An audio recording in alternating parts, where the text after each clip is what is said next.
Today I'm going to talk about simple presence. You know, we're starting this series, Simply Christmas, and today starts with simple presence. But unfortunately, we don't go that direction, and I'll explain that in a second. We go down a different path, and it didn't start with Christmas. It started long before that. It has a lot to do with stuff, right? We begin to believe that stuff equals happiness. And most of you guys in this room, because you're the spiritual type, probably would say, no, I get this, Darren. I've heard this before. Not me. I get that, you know, where your heart is, your treasure is, and therefore I have to lay up for myself treasures in heaven. But here's what I have to say to you. Talk is cheap. Talk is cheap. Most of us secretly or just passively buy into this thing that treasure, at least we would say treasure equals pleasure. If I have the right things or that kind of stuff, it's going to bring me some kind of pleasure. And then really, if we're being honest, pleasure equals happiness. And therefore, since I want my friends and I want the loved ones in my life, my family, my kids, I want to show them that I truly love them, I give them stuff. Because the better the stuff I give them, the happier they are, and the more I've obviously shown that I've loved them. And we just buy into this, and I'm going to make that case for you today. And it's not uncommon even in our household, we do this. You know, we constantly say, "What do you want for Christmas?" And then it gets kind of to this exchange thing where we fulfill the request, and we've kind of been reduced to that about what Christmas is. And this snowballs into this other narrative we buy into that I want to talk about. And you know, the question that we start to ask is, well, how do I know if I've given enough stuff? How do I know if I'm adequately demonstrating that I'm loving my friend or my family member? And this is especially true for kids, right? How do I know I'm good enough? And here's what we do. We look around. We say, I'm just going to look around me. And we begin to compare with others. And I've said this before, but I believe Satan grades on a curve, right? He would like us to all kind of do that kind of thing. It's kind of his plan to get you to go, you know, I look around me and I'm pretty much as good as most people, or a little bit better than some, so I must be all right with him. And so we stop evaluating just directly with our relationship with him. We base it on comparison. And that's what we do in this area too. And we start saying, have I given enough? Have I done this when I look around? Am I giving more or less than my siblings are giving? Or that my ex-wife or husband is giving, right? Or my neighbors are giving. Parents, this becomes really difficult. And even tougher if you're divorced, because I want to make sure that my child knows I love them more than anybody else. And now we have this keeping up with the Joneses thing, and I just want to build this case with you. I want you to not assume we're not all in this category. See, when I was growing up, after Christmas morning, we opened all our presents, we went out on the street or we went out on the sidewalk and we saw what every other kid had. And you kind of evaluated, right? Is my bike better than their bike? Who has the most money on the block? You could always tell. Especially in my family, because it wasn't us, but, you know, probably not by choice. It wasn't this humble position. So I would notice all these gifts that other kids had. And, you know, I've seen as a parent, I have seen gifts that are so crazy to give to kids. Have you seen this? I mean, I've seen technology in the hands of 6-year-olds that is unbelievable. Hundreds and hundreds, sometimes thousands of dollars in one family just to keep up with the Joneses, just to communicate love, just to say, man, this is a big gift. That must mean I love them in a big way. I saw once in a neighborhood that I grew up in, a kid who was developmentally challenged. He was slow. He was given on Christmas a scooter, like the kind you sit on and ride, that was really fast. It wasn't appropriate. And everyone on the block said, why is he getting the scooter? He had anger issues. When he got mad at a couple kids on the block, he'd try to run them over. He almost got hit every week because he bolted in front of cars. One time he got so mad at a neighbor, he just kept slamming into their garage over and over and over again and dented it all up. Why would you give this child this gift? Why would you do that? What would make sense about that? Because according to the narrative of our culture, stuff equals love. And if I need to take the kid and who he really is out of the equation, so I've depersonalized it to show I love him by delivering stuff on the level that other parents are delivering stuff on, then that's what I have to do. This is the dialogue that we find ourselves in. And I have no doubt that these parents love this kid. We will do anything to demonstrate love to the ones we really love. we will do anything to demonstrate the love to kids and others and adults and friends and our family that we love. And if we don't love them, sometimes at this time, we'll do a lot to hide it. We'll do a lot to hide it. Or out of guilt, we'll do a lot. We'll buy gifts anyway to make it look like we love them. And, you add all this up with lights and the craziness of the season and the frenetic schedules and all that's going on. And all of that is aimed at making Christmas memorable. And frequently, the only thing after Christmas that serves as a reminder is the credit card debt that we hold, that it averages something like 10 years for most Americans to pay off. So this year, 10 years from now, $450 billion in credit card debt. And remember, the issue they highlighted in there, it would take $10 million to solve world thirst. But we spend $450 billion on Christmas presents. And the problem is, you guys, fundamentally, we're listening to the wrong story. We're letting others tell the story of Christmas for us. Talented marketing specialists selling commercialism as the way to get happiness and the way to demonstrate love. Every kiss begins with K. Does it really? Does it really begin that way with jewelry? I saw another one last night and I tried to find it. I was going to show it to you, but I couldn't find it on YouTube. It was a jewelry commercial. It said, "Let them know you love them." I'm not making this stuff up. It's all around us. It's everywhere. But are they the ones to tell the story? It's not their story to tell. And the Joneses that we so desperately want to keep up with, and the media who wants to tell us how it works, are not the examples, right, that we want to follow. They're not the voices we want to listen to. So this is what Simply Christmas is about. Simply Christmas is about slowing down enough to make wise choices. Slowing down enough to get the most out of the season. Slowing down enough so we can hear from the right places. Who will you let speak into your Christmas story this year? What examples will you look for? And actually, I think a better question is, what example will you be? So once again this year, if you were here before, I know some of you weren't, but once again this year we're saying spend less on things that don't matter and give more on things that do. I've joked around because the first year we said spend 50% and last year we said that too, so you're down, for every 100 you're down to like $25. So this year you're going to spend 12. We're not saying that. We're saying at some point, how does it make sense in our culture?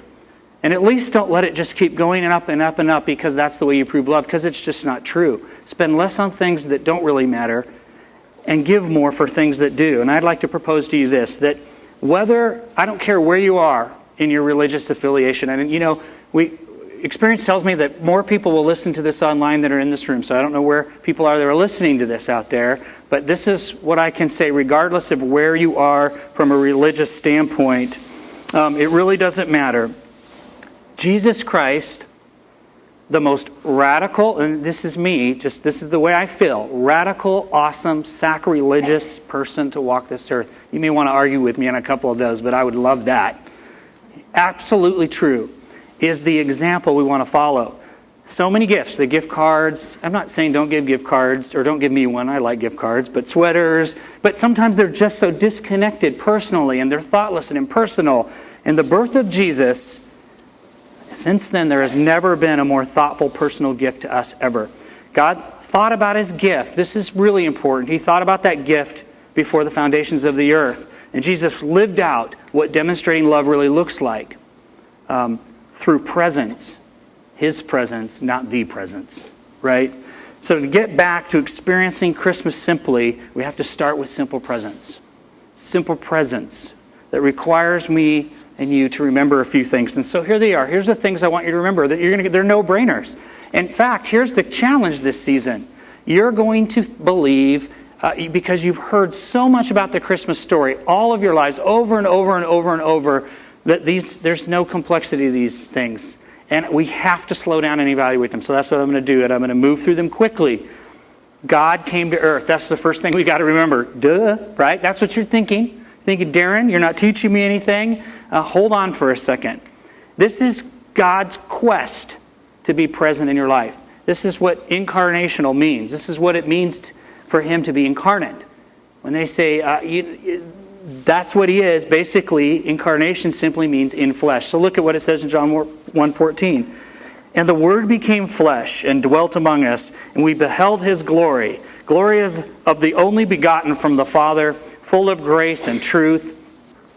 And that's interesting, right? The way that's worded, I've heard it so many times. There's words like begotten and dwelt and beheld.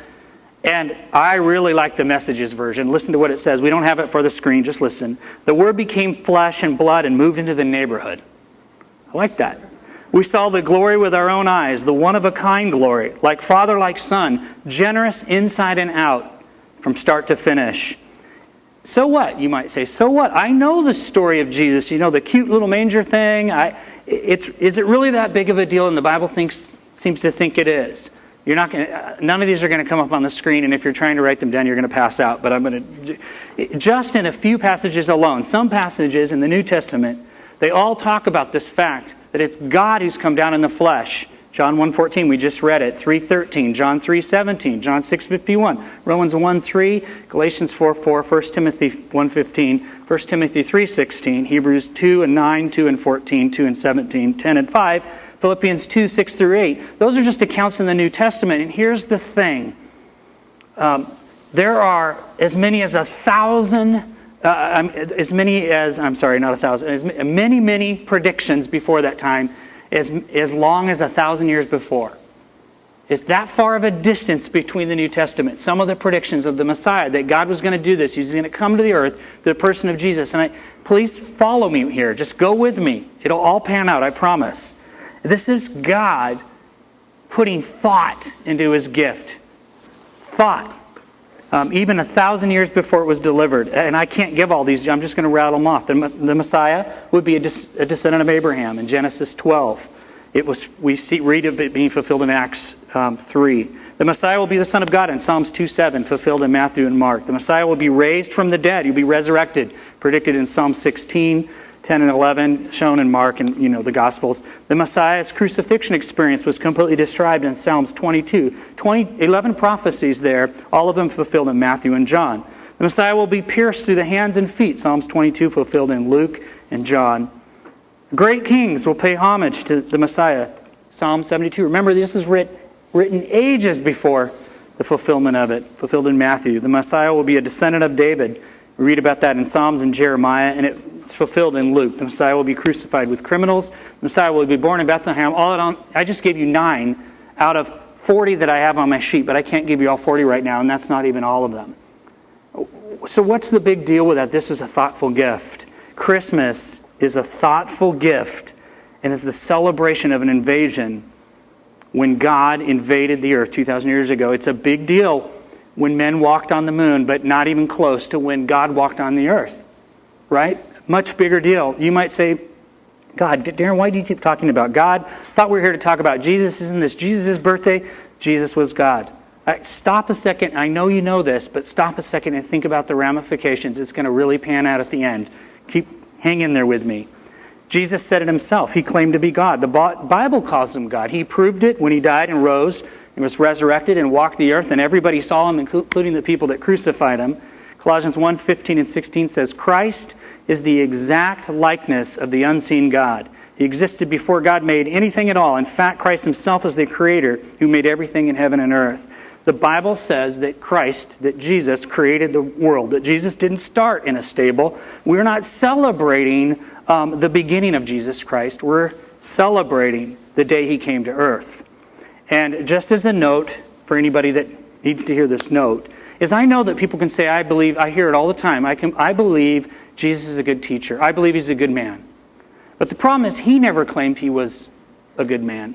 He claimed he was God. And now you have a problem, right? He's either crazy or it's true, or he's loony. That's the options. If I said to you, you guys, I'm a good man, you'd go, Darren, I kind of know you. I hope you'd say this. And you'd say, yeah, I think you are. You're a good man. I said, well, I'm a good teacher. First of all, I'd be kind of braggy. But then you would say, you'd decide if that was true. And you could say, yeah, I think Darren's a good teacher. But if I say, I'm God and you all need to follow me, it's drastically changed. Either you have to say, A, Darren, you're God, and we need to follow you. Or B, you're nuts or you're deceitful. There's no room for both of those. John 10:30, Jesus says it himself. He says this, we are the same, the Father and Son. He is in me and I am in him. And we need to start here if we're going to get anywhere else in this series. We have to start here. God himself came to earth to be present in our lives. It's a big, big deal. It's so big that our calendar gets split, right? AD, BC, by this one event. Jesus Christ, who is God, is the reference point for every date in history because it was that important. And every time you write the date, you're using a reference to point to Jesus. You can be an atheist and say, I don't even believe in God, but you still don't recognize that every time you write the date, you're referencing this point in history. That's how important it is. God came to earth. And Christmas is not only significant because God came to earth, it's also significant for the second point. Again, you're going to go, yeah, I kind of know this point. Keep coming. We're going to get there. God became man. He came to earth and he became man. He didn't have to become man. He came to earth, he became man. So this is going to weave together, but God came to earth, but it didn't start in a flashy way. This is critical. The first miracle of Christmas was that God came to earth. The second miracle, this crazy, outrageous, unbelievable, unpredictable, crazy miracle was how he came. God came as a man. He became like one of us. He became a human being. In Philippians, we read this. Christ gave up his place. We just heard this a week or two ago. Christ gave up his place as God and made himself nothing. He was born to be a man and became like a servant. And when he was living as a man, he humbled himself. Okay, now this is that moment. Slow down. Think about this now. Let's digest this. First off, of all the ways that God could have chosen to communicate with us, that there was a God and that he cared, to communicate that there was a God that loved us human beings, he chose to become one of us. Of all the ways he could have chosen it, think about this. This is God now. We've just lived with the story so long, we just think that's the only possible way for God. It's not, right? He could have announced in thunder and lightning. He could have invented the internet 2,000 years early and posted it on Facebook. He could do anything he wants. He could have, in the Cecil B. DeMille voice, opened the heavens, and this deep, rich-sounding voice state it. But that's not what he did. He could have done anything he wanted to do. Instead, just think about it. If you were God, would you have come as a baby? Honestly. Of all the crazy ways you could have come into this world, he came in this world like you and I. He identified with us. But what was he thinking? Here's the deal. He wanted to let you know he loved you. But I always go, well, gosh, God, if you want to communicate you love me, buy me a Ferrari, right? Write me a check. Make me win the lottery. And I would know I was loved. Well, that's not true. Love is not communicated via stuff, not in God's economy of love. It's never communicated that way. It's not in his design. And whether you like it or not, his design is the design you have to live by. It's not the way it works. And yet the story that's been unfolding every season is that's the way it works. That kind of stuff communicates something. Love's communicated through the wrong kinds of things. Love should be communicated through presence, not presence. And I'll let you sort those out. We walk through life with people. When we love people, we walk through life with them. We sympathize, we understand, and we know. Hebrews 4:15. For we do not have a high priest who is unable to sympathize. Why is he able to do that? Because he's been amongst us. He's been with us. He was tempted. He struggled. He was hungry. All of it. He's been among us. I like God's choice. His choice to show how to communicate and reveal himself to us. And demonstrate love, not purchase it. And Jesus' whole life example on earth was about being present in the lives he interacted with. So here's my last point, and then we'll have some application. A lot of application, actually, so hold on for that, because it's going to be bad. I've been wrestling with God. I did not sleep at all. I did not sleep at all last night. I got in the shower at 7:30 because of the application, so you're going to have to hang in with me on that one. But not only is it miraculous that God came to earth, and that he came as a human being, but also that when he came to ordinary people. This is critical. We think following in his footsteps is the next thing we need to do. When Jesus was born, he didn't come to a select few. He didn't come to the privileged class. He didn't even come to the religious people. He came for people that didn't even care about religion. He came to the lowly shepherds. He came for all of us. He wasn't born in a palace. He wasn't even, even though he's God of the universe, he wasn't born in an ice hotel. He wasn't even born in a hospital. Have you ever heard the phrase, were you born in a barn? Guess what? Jesus was. He was. And we talk about Jesus in the sweet little manger. And remember, I reminded some of you last night that the manger was a feed box for cattle. It's a disgusting thing. It's not the place that you would, cleanest place to have an infant. It's not the best place to do that. Yet this is where God was born when he came to earth. You can't get any lower than being born in a barn. You can't. And the first people to visit Jesus were not religious leaders. They weren't royalty. And they weren't any of those things or political figures. The first people to visit Jesus were shepherds. And in our culture today, we make shepherds seem like heroes, but they were zeros in that culture. Looked down on, often despised, not trusted, weren't allowed to testify in a court of law. They were looked down on. They were the lowest. And yet the angels appear to the shepherds first. And later on, the wise men come, and they're wealthy, and they've lavished expensive gifts. And so what we have here is some from the highest in society all the way down to the lowest. They're all invited. Jesus is available to all of us. Not born on an unreachable hill behind a gated community. He was born in a barn, basically, with access to all. Anyone could have a relationship with him. And to follow in his footsteps, to live like Jesus, we have to be present. We have to show up. If we're really saying we're like that, in each other's lives, in our community, and in our world. And here's the thing I don't like. It will cost us. So we want to make all the sermons end like, this is the way to go. It makes life easier. It will cost us.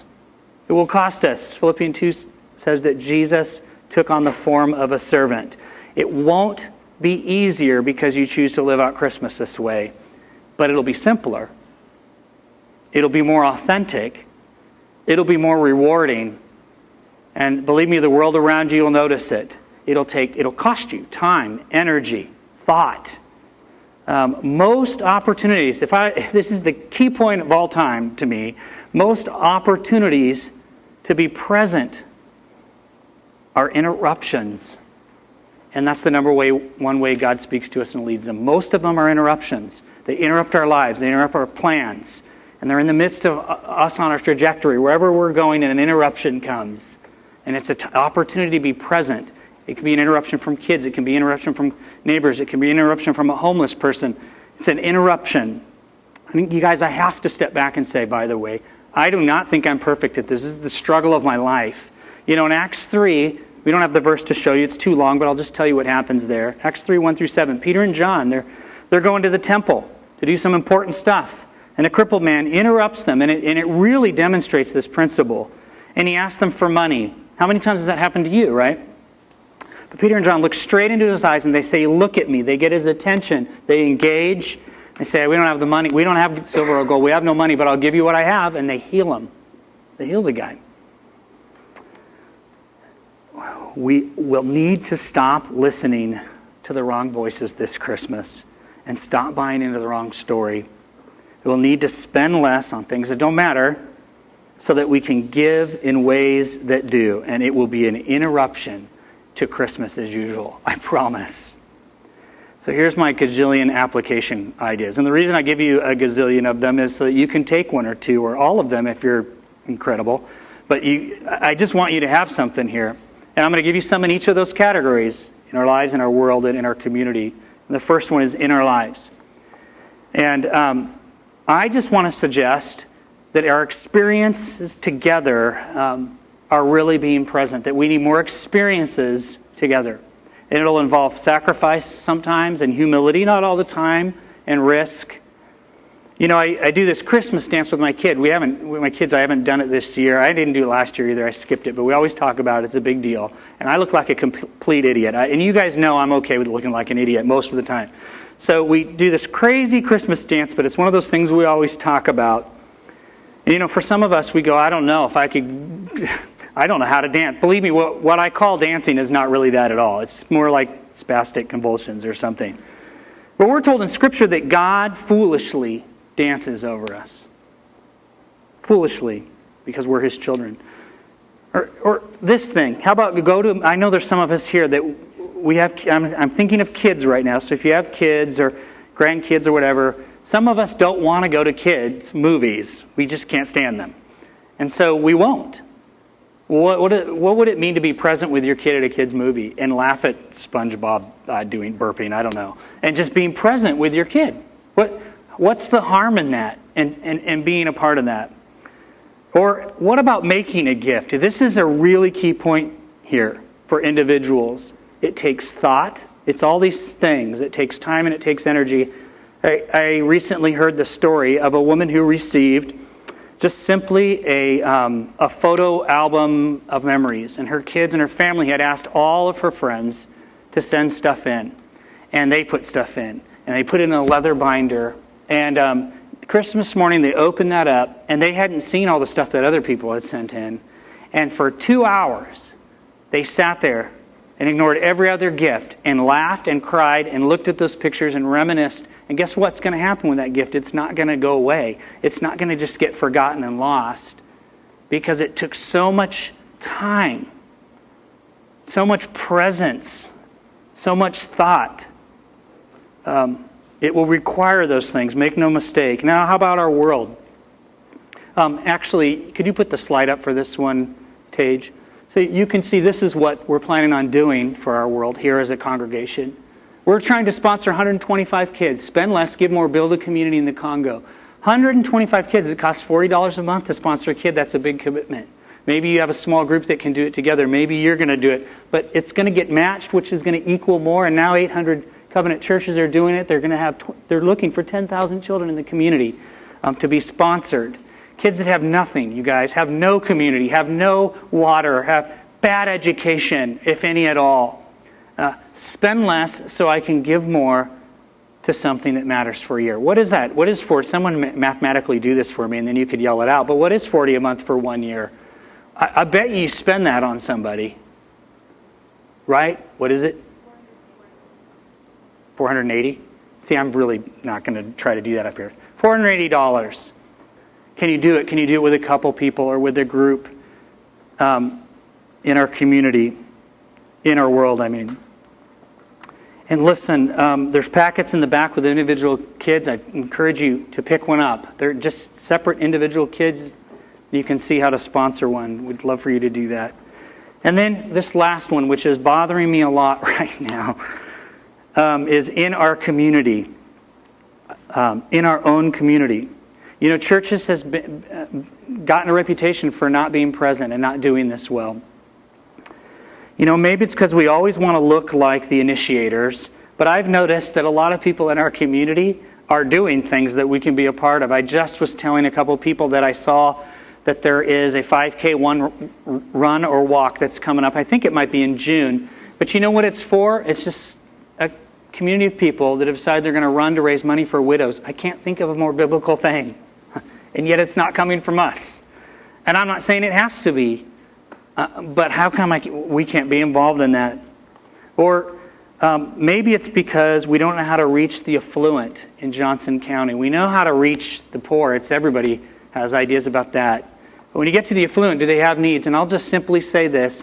It's summed up in picking up your mats. Remember the subject of picking up your mats? I keep bringing it up. When we looked at the scripture about Jesus healing a man and said, pick up your mat and walk. This is my example of sacrilegious Jesus, by the way. It was on the Sabbath, which you didn't do. The religious leader said, why are you can't do that. It's the Sabbath. He said, I have to. The person who healed me, didn't even know his name, said, pick up my mat and walk. And that mat is symbolic and really is that thing that we're being healed from. That sin, that addiction, that hurt, that thing that maybe God's done a lot of work in, but He still needs to. That's the secret to reaching Johnson County. So we have to be honest about the mat we're carrying so that we can comfort those with the comfort we ourselves have already received. I believe that's it. Or like the Lakewood Middle School Fund, that's another way to help here. Hot chocolate to Salvation Army volunteers, that's what I want to do with my kids this year. It was really fun last year. There's all sorts of ways to just simply be present. But this last suggestion, man, came up suddenly. It's kind of dumb, but it's a Holy Spirit thing, which makes it really weird. And as I was thinking through preaching to you guys, and I set out all my clothes last night, and I kept working on the sermon late into the night, and I kept thinking of this phrase, we need to walk in other people's shoes. That's what being present is. We've talked about that.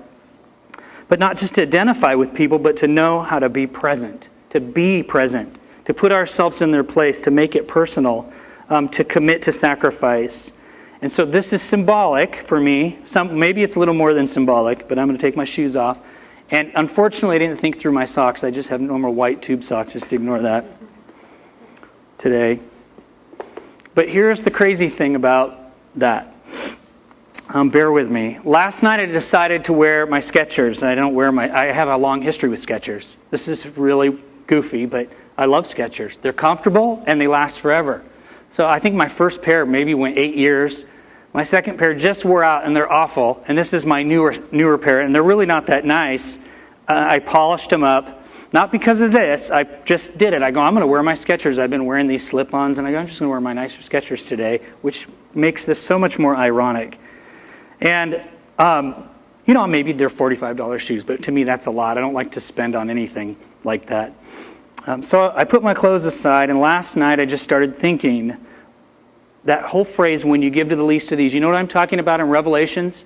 When Jesus turns to some people and says, I don't know you. When I was hungry, you didn't feed me.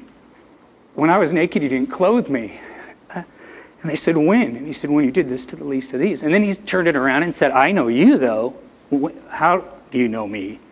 You gave to the least of these. You gave to me. And then I went from there. I'm just telling you the progression, and then we'll wrap it up. But I went from there to this story that I've told you before that I remembered.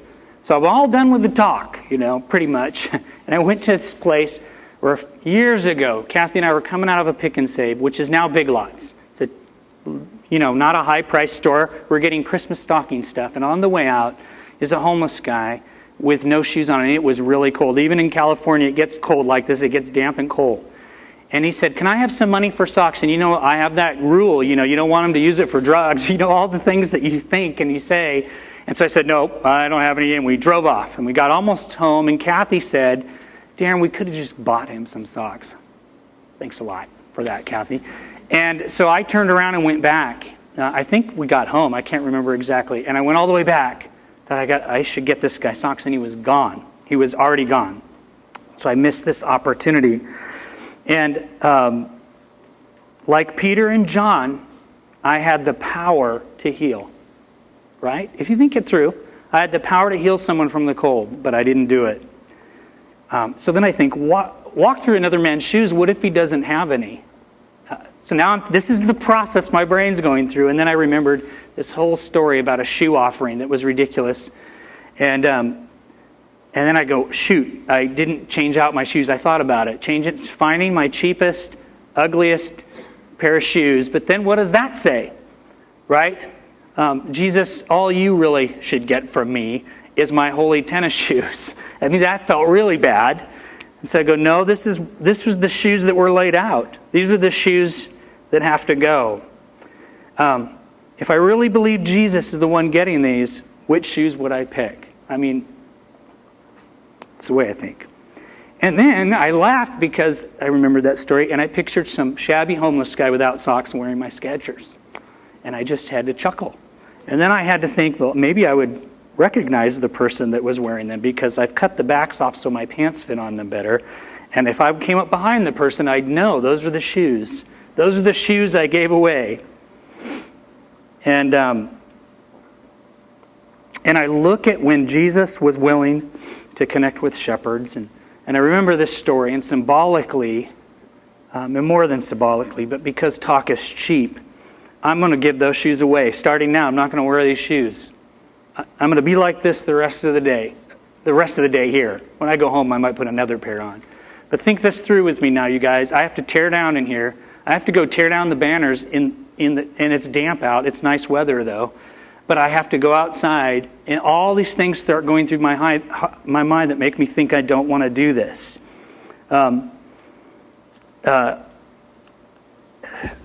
Demonstrating love means showing up, and walking in someone else's shoes in this case is the absence of shoes. Being present costs something. And getting where people are at costs something. Certainly I can handle a day looking like an idiot, or looking foolish, or tearing down and doing all this. What if someone sees me out there? Well, guess what? Then I get a little sense of what it feels like to look like someone who doesn't have shoes.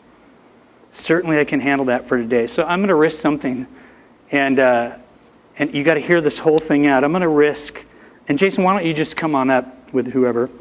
I'm going to risk it and spontaneously ask if anyone's going to want to join me in a minute. You never get your shoes back. You won't. And I know you didn't get a chance to think that through. You'll never get them back. I'm not asking, I don't think everyone needs to do this. This isn't a guilt thing. But I'm okay if this is something that I'm the only one in the room that does it, because this is about me and God. And I'm going to open it up in a minute for a shoe offering. And it's a ridiculous request. I get it. And then I'll find an organization that I haven't had time to find to give the shoes to. Maybe they're only mine. And you guys, seriously, that's okay if they're only my shoes. But talk is cheap. I'm done talking. For us as a community, for me as a person. Done. I know it's not fair to ask you to join in. You don't have to. I didn't send out an email, and you should. I could have picked, you could think if I would have gotten an email, I would have picked different shoes. I get it. You may have all sorts of questions. You may say, what if I step on a sharp pebble on the way to the car? I get it. What if I have ugly socks on today and everybody sees them? I get it. I have holes in them. I don't know. And if you do, you're my hero if you take part. What will the kids think when they come out? I'd like to think they'd go, you look a little, excuse me. You look a little more like Jesus, right? Talk is cheap.